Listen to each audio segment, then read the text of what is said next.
सामने करने जा रहा हूं और आप जानकर हैरान हो जाएंगे कि किस तरह से दिल्ली के एलजी के संरक्षण में एक महिला डॉक्टर का शोषण पिछले 1.5 साल से 1 साल से चल रहा है। उसकी शिकायत बार बार हो रही है, बावजूद इसके एलजी शोषण करने वाले एमएस को बचाने में लगे हुए हैं, महिला के खिलाफ जांच करा रहे हैं। यह हैरान करने वाली बात है अपने आप में, और शायद इसीलिए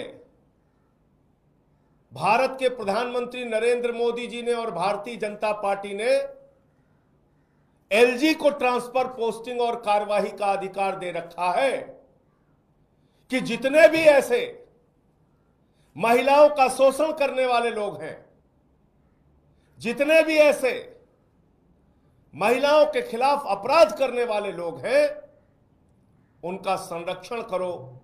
ये काम दिल्ली के एलजी कर रहे हैं।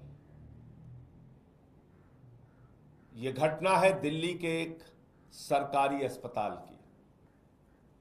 वहां काम करने वाली एक महिला डॉक्टर की पीड़ा है, उसके साथ हो रहे सेक्सुअल हैरेसमेंट की एक नहीं अनेक घटनाएं हैं, लेकिन उस पर दिल्ली के एलजी और स्वास्थ्य विभाग के अधिकारी जिनको शिकायत मिली, उन्होंने कार्रवाई नहीं की। एक महिला डॉक्टर ने अपने एमएस के खिलाफ सेक्सुअल हैरेसमेंट का, यौन शोषण का आरोप लगाया। इसकी शिकायत करने के लिए जो दिल्ली का स्वास्थ्य सचिव है दीपक कुमार, उस दीपक कुमार से बार बार मिलने की कोशिश की, दर्जनों बार मिलने की कोशिश की। पिछले साल अक्टूबर में, 2023 अक्टूबर में उस महिला ने शिकायत की और 4 महीने धक्के खाने के बाद उस मामले में एक इंटरनल कमेटी बनाई गई। दिल्ली का स्वास्थ्य सचिव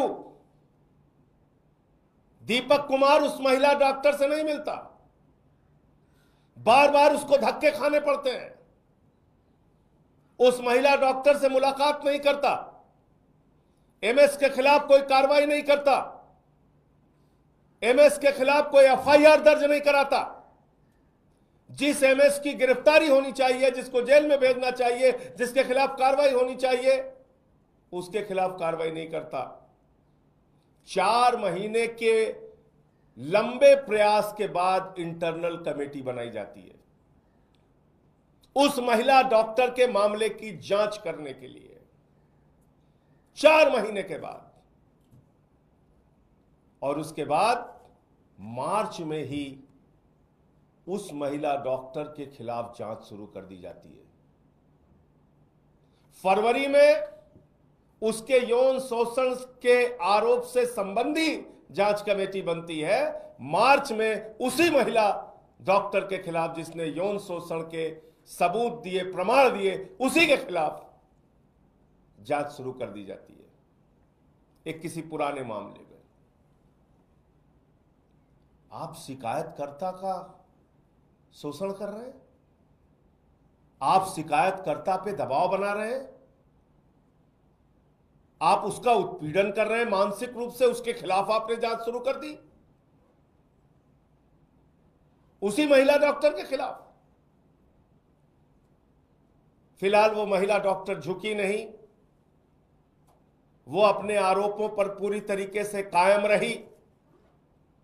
इंटरनल इंक्वायरी कमेटी के सामने सारे सबूत उसने दिए। सारे प्रमाण और सबूत पाने के बाद मई के महीने में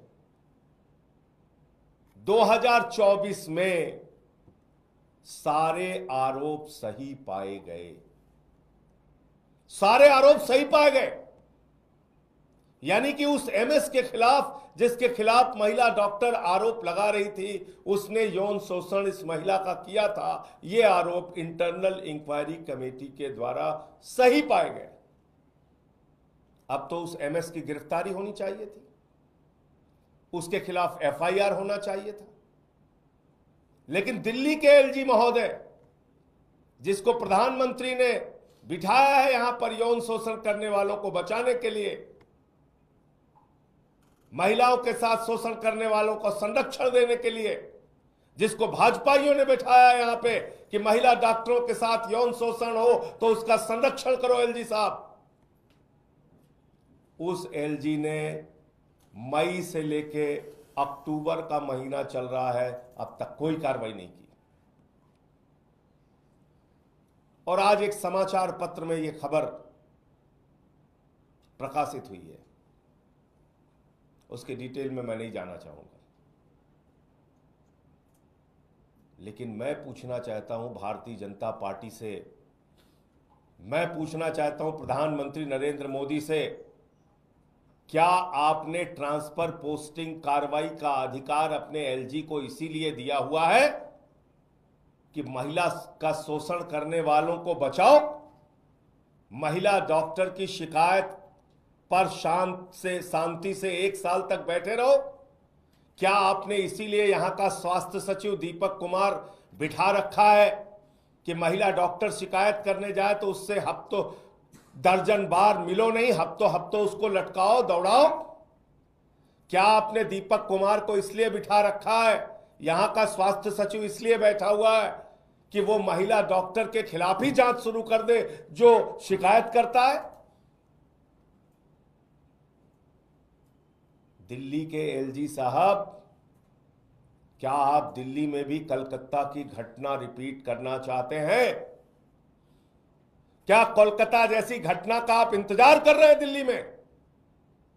और वो एमएस जिसके संबंध में मैं बताना चाह रहा हूं, उसके ऊपर एक नहीं अनेक महिला डॉक्टरों के साथ यौन शोषण का आरोप है। ऐसे व्यक्ति को दिल्ली का एलजी बचा रहा है, ऐसे व्यक्ति को दिल्ली का स्वास्थ्य सचिव दीपक कुमार बचा रहा है, ऐसे व्यक्ति को बचाने के लिए भाजपा ने, प्रधानमंत्री ने, अमित शाह ने ऐसे एलजी, ऐसे अधिकारी यहां पे बिठा रखे हैं। अब कल्पना कीजिए क्या हो रहा है। इतना ही नहीं, आप जानकर हैरान हो जाएंगे, सुप्रीम कोर्ट के सारे नियमों की धज्जियां उड़ाई गई जब इस महिला डॉक्टर ने शिकायत की अपने एमएस के खिलाफ, तो इसका ट्रांसफर किया गया और ट्रांसफर में लिख दिया गया कि क्योंकि इन्होंने सेक्सुअल हैरेसमेंट का आरोप लगाया है इसलिए इनका ट्रांसफर किया जा रहा है।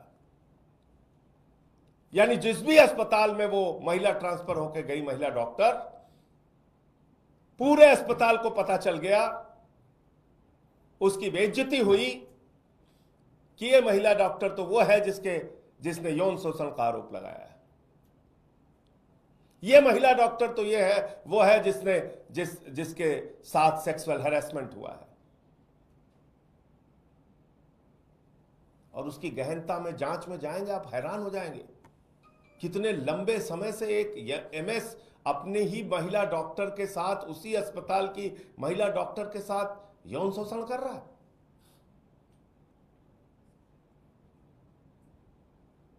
तो इस पूरे मामले में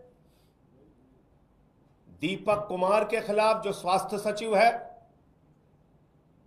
उसको नौकरी से बर्खास्त किया जाना चाहिए। जो एमएस जिसके ऊपर आरोप लगे हैं और सत्यता पाई गई है, उस एमएस को गिरफ्तार करके जेल में भेजना चाहिए, तत्काल जेल में भेजना चाहिए। और दिल्ली के एलजी को जरा सी भी नैतिकता है तो उनको अपने पद पर रहने का अधिकार नहीं है। आप कोलकाता की घटना दिल्ली में रिपीट करना चाहते हैं? आप महिला डॉक्टरों के शोषण के ऊपर, उनके शोषण के मामले में इस तरह से 1 साल तक खामोश कैसे रहे? इसका जवाब दिल्ली के एलजी को देना चाहिए और भारतीय जनता पार्टी जिसने इस एलजी को बिठाया है, प्रधानमंत्री नरेंद्र मोदी जिसने इस एलजी को बिठाया है, उनको भी जवाब देना चाहिए।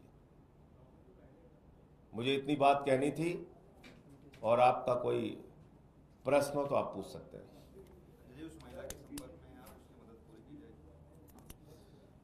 देखिए, मुझे जितनी जानकारी है इस पूरे मामले की वो मैंने आपके सामने बता दिया। बाकी ऐसे मामलों में किसी का परिचय ओपन नहीं किया जा सकता, तो हम जो भी कार्रवाई हमें अपने स्तर पे करनी है वो हम निश्चित रूप से करेंगे।